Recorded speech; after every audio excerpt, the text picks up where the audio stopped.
Welcome to Scream Therapy. I'm your host, Jason Schreurs. In October of 2018, I found myself in the hospital, sitting across from a psychiatrist who was telling me that I was bipolar. I was released with a bunch of medication and laid on the couch for about a week. I had my iTunes library on shuffle, trying to shake the hornet's nest from my head. Ever since I was a kid, I've been using music for therapy and as a way to escape. Punk rock and mental health have always been connected. This podcast looks at that connection through the lens of different guests. This is Scream Therapy.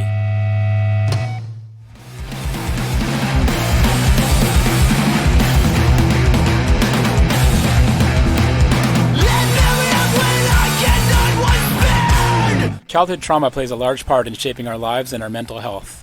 It can trigger mental illness that we were predisposed to, often causing disassociation and post-traumatic stress disorder.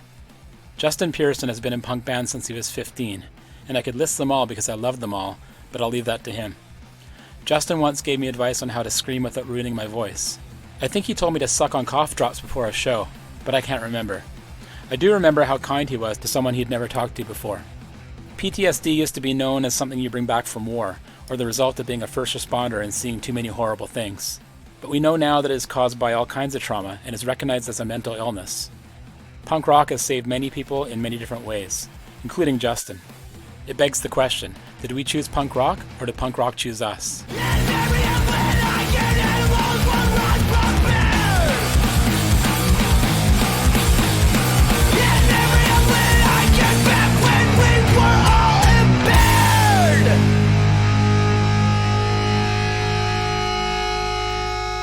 Hey, I'm Justin Pearson. I currently play in the Locust, Dead Cross, Planet B, Death Club, and I'm working on a project called Satanic Planet. Those are my current projects that I'm involved in. I also run the record label 31G, and then I've been in a bunch of other bands that are no longer functioning. You asked what my relationship is with the punk scene. I don't know. I don't have a relationship with any kind of scene. I think I have a relationship with punk ideology or punk ethics. I think it's a broader thing because I see the concept of what punk is in things that aren't necessarily punk or punk rock, which is a pretty vague thing, but also a super wide and open thing, because to me, the essence of punk existed before punk did. It just kind of became something through a certain kind of reaction, which was, I guess, fueled by a kind of music or whatever, or a lifestyle. So it chose me, and so that's my relationship with it. It gave me the ability to survive in the world that I live in. A tie-in would be I think punk is something that was kind of born out of struggle for mental health, to better people's mental health. It was like a reaction to the world that people lived in. For me, it fit, and when I discovered punk, it made a lot of sense to me, and it helped me. It gave me an outlet, and it also gave me a community, and it gave me a set of morals and ethics, but it also gave me hope. That's a weird word to use, hope. For me, I think it's a tricky word to use, but it gave me hope as a younger person to realize that, I don't know, it kind of showed me that there's something to fight for and something to align me with other people in the world that had similar situations. I think that it all kind of comes in full circle. A lot of times people ask about the music that I play and why. A lot of times I don't think they realize that it is very therapeutic, not only for the players, but I think for the audience. People deal with mental health issues in different ways, and some of them don't have an outlet, and it kind of backfires and ends up fucking up a lot of stuff, including themselves and other people. So yeah, I think it's a good thing to kind of help people, a vessel, I suppose. So. Well, I want to congratulate you, Justin, because you just nailed the whole podcast on the head there. It's the whole reason why I'm doing this, my own mental health struggles, dealing with those, the scream therapy, the therapeutic side of it. Did I choose punk rock, or did punk rock choose me? So there you go. We're on the same page here. Yeah. You mentioned to me that you're dealing with PTSD symptoms, and I was curious about that and how that's affected your life. Well, it's kind of weird. A lot of it happened in retrospect. So I started playing in my first band when I was 15. I'd already been going to shows and absurd kind of music at extreme volumes and extreme actions, and spikes and leather jackets and mohawks and circle pits and stuff like that. I think it kind of seemed absurd without me knowing what absurdity was. And I think it kind of just set me on this path.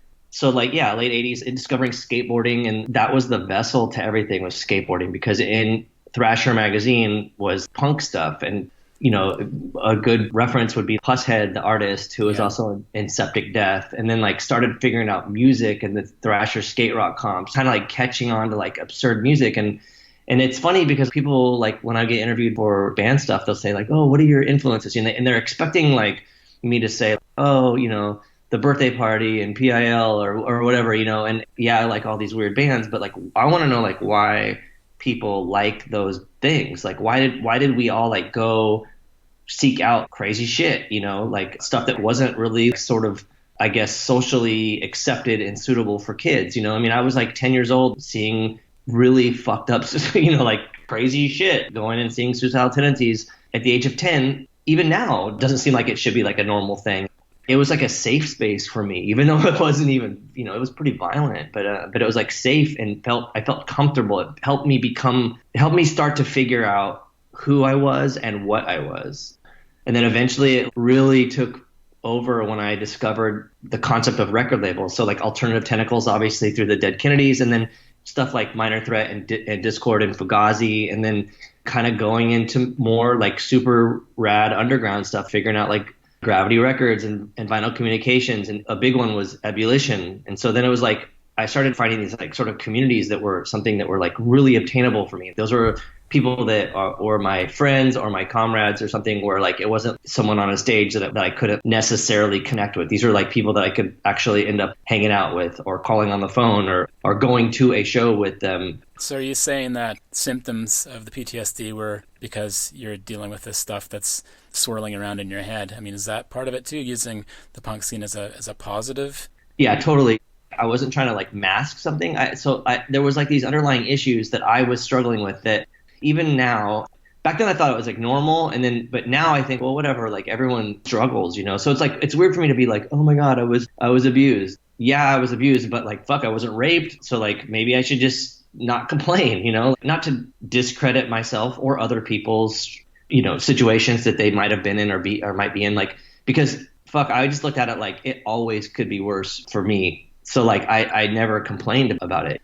Yeah, my mom's boyfriend beat the shit out of me, pulled a gun out on me, do all this crazy shit with like beat my dog. And, you know, I'm like, well, I mean, it could have been worse. Could have been killed.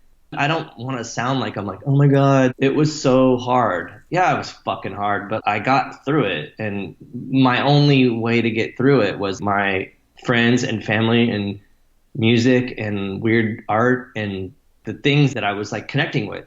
I don't want to call like punk rock my parent. It was helping raise me. There was points where it was like the people that I was turning to as a 13-year-old definitely was not my mom, and my dad was dead. So I was talking to my peers or like the elders that I knew that were older. You know, I mean, I had a couple friends that were older than me, kind of weirdo punks. They might not have had the right answer, but their answer was definitely better than what I could have got from my parents, if I could have ever even had the opportunity to ask my mom or my dad questions or ask them for things, you know, because like as soon as before my dad was killed, he was like, you're going to be a drug addict if you listen to this shit. You're going to be, I don't even know what I was like, well, yeah, but you're an alcoholic and you know, you beat your wife. I don't know. Like these people seem cooler than you. Not cooler, like hip cooler, but better people or whatever, you know. My mom seemed like pretty indifferent. I don't think she really fully grasped me getting into punk rock until a little bit later. But my dad was like, oh, you're going to be like Sid Vicious. And that was like, I think his only reference point. And I was like, man, fuck that. To me, I was like, I'm going to be like Johnny Rotten or like, you know, I mean, I wasn't really into the nihilist drug addict shit. I was into like the more socially political, like, fuck you kind of weird, bad attitude, like good, bad attitude kind of stuff. And that's why I think like I was really into punk bands like the Dead Kennedys and stuff, and even like getting into like more underground stuff like the Crucifix or something. Like that stuff was pretty out there. It was sort of like education too, you know, because I was reading about interesting politics or interesting parts of the history and stuff. And I think that was really cool for me. I guess my more physical struggles were tying into like mental illness. Was like I started addressing the fact that I had chronic migraines almost my entire life, from as early as I can remember, like 5 and 6. They were pretty frequent, at least once a week, sometimes more, sometimes less, but they would get so bad that I would vomit and then I'd have to go to sleep for a few hours to get it to go away. I was always leaving school because I was just throwing up everywhere, and like just super fucked up. I don't think my dad cared. My mom, I remember her taking me to the doctors. Doctors just kind of being like, "Oh, you're allergic to milk." At the age of 12, I quit drinking milk, but I still had chronic migraines up until like a couple years ago, and I still do get them. Like every time I went to the doctors, it was always, "Oh, it's because you're allergic to something." Eventually, like when I got a little bit older, it was kind of like, "Oh, it's stress." And I'm like, "Okay, yeah, it's stress." Like, what am I stressed out about? It's my fight or flight reaction to stress is to get a migraine, and then it just gets super fucked up, and I barf and end up ruining my whole day or whatever, being out of commission for a whole day. And I want to ask you what happened to your dad. That sounds like a really tough situation. it comes up a lot on my own. I think I should probably quit talking about it. It seems like I'm kind of like pitying myself or something, but I don't know if I'm really pitying myself. I think what I'm trying to say is it was like this really major point in my life that shifted a lot of stuff. It changed my path in life.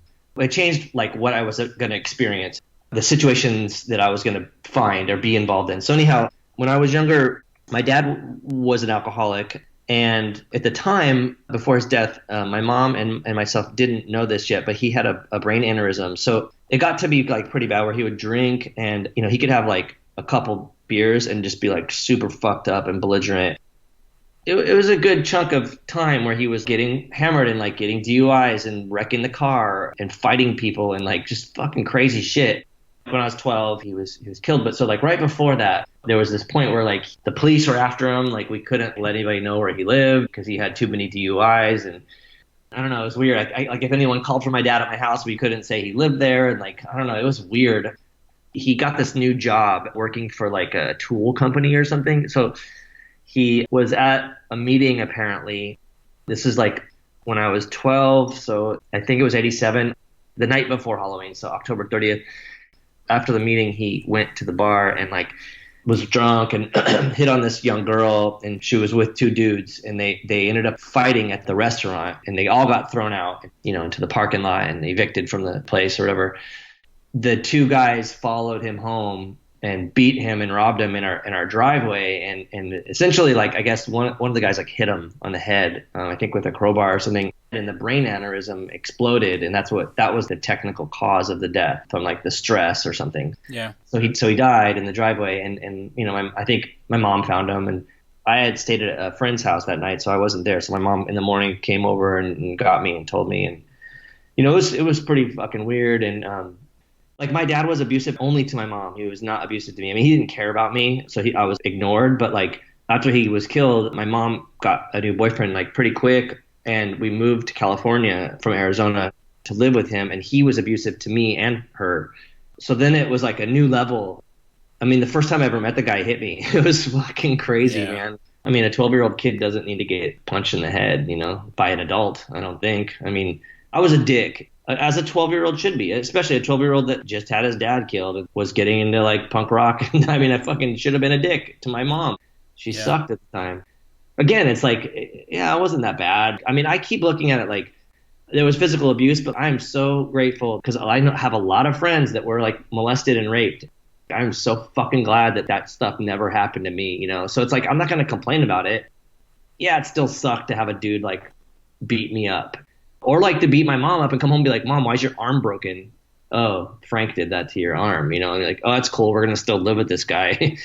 Well, a lot of people that deal with PTSD symptoms, obviously with the trauma as part of that, they do have a tendency to disassociate.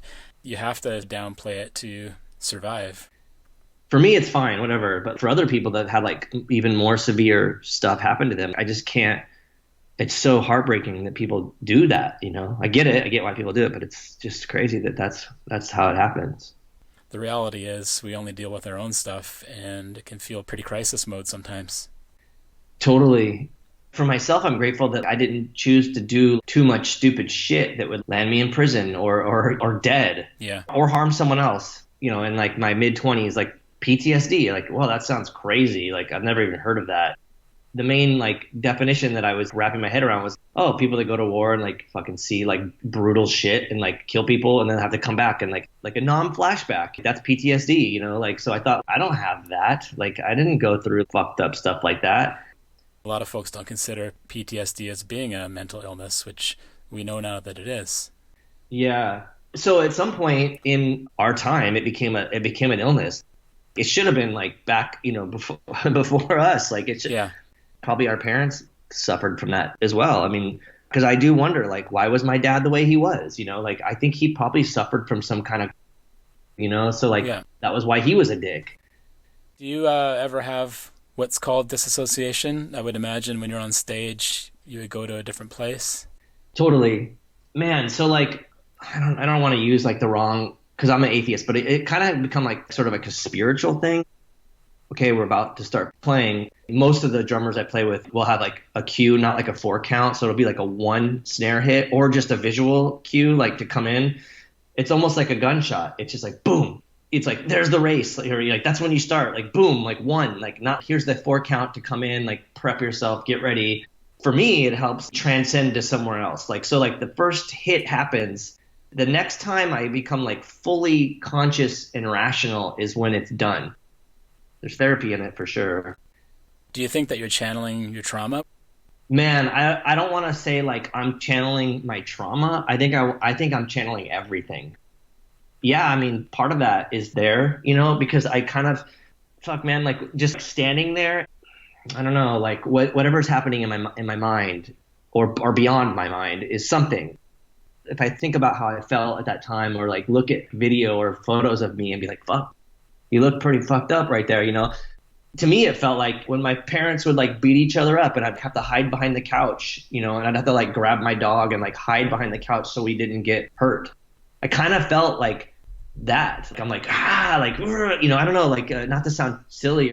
It has this like sort of intense, I'm gonna fucking stab you in the neck kind of shit, but at the same time, like, I mean, we're performing to people that I hope are like-minded, loving, smart people that I want to relate to and connect to. So I don't really want to attack them, but it's all part of the music and the vibe and the lyrics and everything that kind of create this element, this storyline, communicating something beyond beyond the words. So think about the word, like just not even me, not even like my whole childhood of getting beat up by jocks and skinheads and fucking cops and shit. Like, no, it's like, look at the world we live in, the injustices, the oppression. Those are things that I'm aware of. Those things help fuel what we're doing. There's part of the message there. Like, I struggle with things in life. And again, like, yeah, PTSD, but like, it's just worse for other people. I'm there for them too. Those performances aren't just for us. We're not speaking about or for or to just us. It's a bigger picture, because I think that's why it comes back to like the concept of what punk is. And it doesn't have to be like fast, beat and like screaming vocals. It could be something else. What's the mentality behind being behind the mask? I'm talking about the Locust, obviously. And how does it feel? Our objective was never really to hide behind a mask. There are times where it like creates this sort of performance element to it, where it's not necessarily musical, and it's just a band using like their own light system or lighting or whatever, or props or whatever, I mean, I think it kind of it matches the sound, it's this sort of post-apocalyptic sci-fi thing, like a B horror sci-fi film, musically and visually. You're like, this looks ridiculous and sketchy, and I think that it just made sense and felt comfortable, and it felt fun and cool and interesting. But like, there are times where like we were performing with people or touring with bands where their audience just hated us, and having the ability to be behind a mask is great, because then they can't see your reaction, like they don't know like if you're laughing at them, they don't know if you're frightened or pissed. It just seems like there's no reaction. I think that is like really helpful and really helped intensify positive and negative reactions to what we were doing. And then I'm all for that. I think it's great, because I think, to me, I look at it like this, like when you're driving down the street and someone cuts you off, you're mad, and your initial reaction is to flip them off and honk at them and be like, fuck you. And then they go like, oh my God, I got the best of them. Like they're really mad or whatever. But I've noticed if you get cut off and you're really mad at someone, the best is to like be expressionless and just give them a thumbs down. Because then it's kind of like, you're just like, what the fuck? Like they're casually just shitting on me right now, and that's how I equate it. It's sort of not like that we're giving the audience a thumbs down. Our energy is being redirected somewhere else. It's in the playing. It's in the like precisiveness. I don't want to have to like react to anyone in the audience, and it makes it cooler and like seems more like mystical or something. I don't know. Yeah, I want to read you this quote. So this came from the Art of Process podcast. Ian Mackay was on there talking about when Fugazi was in Europe in 2002, right around Halloween. Okay. And they went and bought some masks and decided to put them on for the last encore that night. Fugazi obviously had never worn masks before, being the stoic folks that they are. And this is the quote that he had. He said, "I had this feeling I've never had before, and it was so empowering. I realized that we are very aware of our faces and what they are revealing. So when we play and our faces are being exposed, we are being read by people. When you put the mask on, you are free. I suddenly understood Slipknot, and I suddenly understood Kiss, or the Residents, or the Locust." He doesn't say that. Damn. And the kind of liberation that comes with that kind of masking, it was profound. So I thought of you when I saw that quote. Yeah, it's true. I mean, I grew up thinking I liked Kiss, but then I realized that their music was horrible. But the Residents are a great example. When I saw the Residents play, I couldn't understand it. I mean, I understood it, but I couldn't understand, like, is that guy struggling, like, playing that riff? Or, like, are they passionate? I don't understand this. It was so cool and foreign, and it was, I liked the challenge as an audience member, the challenge to understand it. And, like, what Ian said is great, and it totally makes sense. You could see Ian or Guy or any of them, like, you're like, dude, they're totally rocking out. You can see the passion, but you remove that, and you're like, what in the fuck is going on? Like, this is so bizarre. It's like giving the audience a little bit more to work on, to figure out. And it makes it cool because it makes things like less obvious, I think. But then there's also the perks too. Like, there's been a couple times where people wanted to fight us and I took my mask off, and then the audience didn't, the people that wanted to fight us couldn't figure out who was who. I mean, I had this dude come up and be like, "Where's the fucking bass player?" And I'm like packing up all my shit. I don't know. I'm just the roadie or whatever, and like the guy stormed off looking for someone else. Can you name one song that really helped you when you were young? I don't know. Let's go album. It's a little bit easier. Well, when I was really young, the things that caught my attention were maybe not quite. I remember like getting album is easier, but like I remember getting Nevermind the Bullocks, hearing that song Bodies, and where you can clearly hear fuck in it, and I was like, oh my god, this is like the best, because it was like kind of the first time that you really could hear the F word. I could play that and my parents would be like, "What is this?" And I was like, that was kind of like a big deal.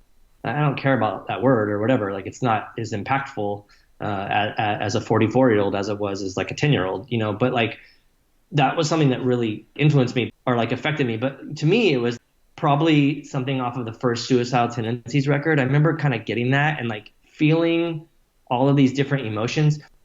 The Sex Pistols and PIL was my jam. But I remember trading a friend of mine in middle school, Nevermind the Bullocks, for the first, not trading, but like loaning, Nevermind the Bullocks for the first Suicidal Tendencies record. And I was like, whoa, okay, this is up there. What are you trying to say? I'm crazy? When I went to your school, I went to your churches, I went to your institutional learning facilities, so how can you say I'm crazy? There was like social anxiety and tension. It was like sort of personal thing, and it did deal with mental illness and obviously the name Suicidal Tendencies, but seeing this like hugely positive thing and hugely negative thing all in one. And I appreciated that honesty. Yeah, I was super fired up by like a song that said "I shot Reagan," but I was also like really paying attention to the fact that like the like sort of like struggle that, Mike Muir was like trying with his family and like elements of perception of him as a child, and like those are things that like I think I really identified with. So maybe that record was one of them. You've found solace in punk and the things that it represents and the things you were involved with, skateboarding, bands, just being around friends and feeling like you were supported, which wasn't a thing that really happened too much when you were a kid. So I just think it's really cool. I like your attitude about things. I think that if more folks with mental health issues or conditions had the same approach, maybe we'd be a little bit better off. So you've definitely inspired me. Well, thanks. But, another thing is interesting that I've learned from a lot of people that have bigger kind of like legitimate families is your family doesn't have to be your blood. people in the punk community are my family. And like, those are the people that if I needed help, I would turn to someone, not someone that's related to me by blood or by marriage or whatever. Like, this person is related to me by something else. And if people that are struggling with mental illness could just realize that, it's a possibility to like reach out to someone that's not your biological something, like, you're like, okay, this person is my family and they will help me and they do care about me. There is empathy and there is community and family in punk, which is needed at a lot of times, I think, with a lot of people that are struggling with mental illness. So that is also why I think it's attractive to, I mean, that's probably part of the reason why I was so attracted to punk, because I was like, oh, there's a family there. These are people that I can trust. A good example is when I first started getting into punk, Jose Palafox, one of my best friends, who's still my friend today and was in the first 2 bands with me and played many shows together and different projects and stuff. And like, I don't have a brother, I don't have siblings, but he helped me. And I hope maybe I helped him, but he definitely helped me through times that I might not have got through, and vice versa, So I think that's something that people, I hope, can maybe realize at some point. Thanks for listening to the latest episode of Scream Therapy. I thought I'd tell you a little bit more about myself. I was born in Powell River, a small coastal town in British Columbia, Canada. I spent more than 20 years in the media industry, managing newspapers and writing and editing for magazines and online publications. After my mental breakdown in 2018, I had to take a break because everything seemed impossible. I needed to focus on my recovery. I did my best to take care of my mental health, while dealing with the intense mood episodes of bipolar. I was trying to help other people as well through support groups and also doing some health coaching. I'm doing everything I can, and I've been getting back to the kind of work that I love. This podcast has been a big part of that. After some serious soul searching, I decided to go back to school at the age of 47. I'm doing a Master of Fine Arts in Creative Nonfiction at the University of King's College that will allow me to work from home. In 2 years, I should have a book written, and surprise, it's also called Scream Therapy, and surprise again, it's about the link between punk rock and mental health. I'm excited about it, but I want to be sure that I pay close attention to my symptoms and stay as healthy as I can. One of the most important things about mental health is staying positive. It's been really hard for me to be stable. I feel like I've been getting a little bit better every day. I'm really glad that this podcast has been a big part of my recovery, and I thank you for listening. Screen Therapy is now airing on college and community radio stations.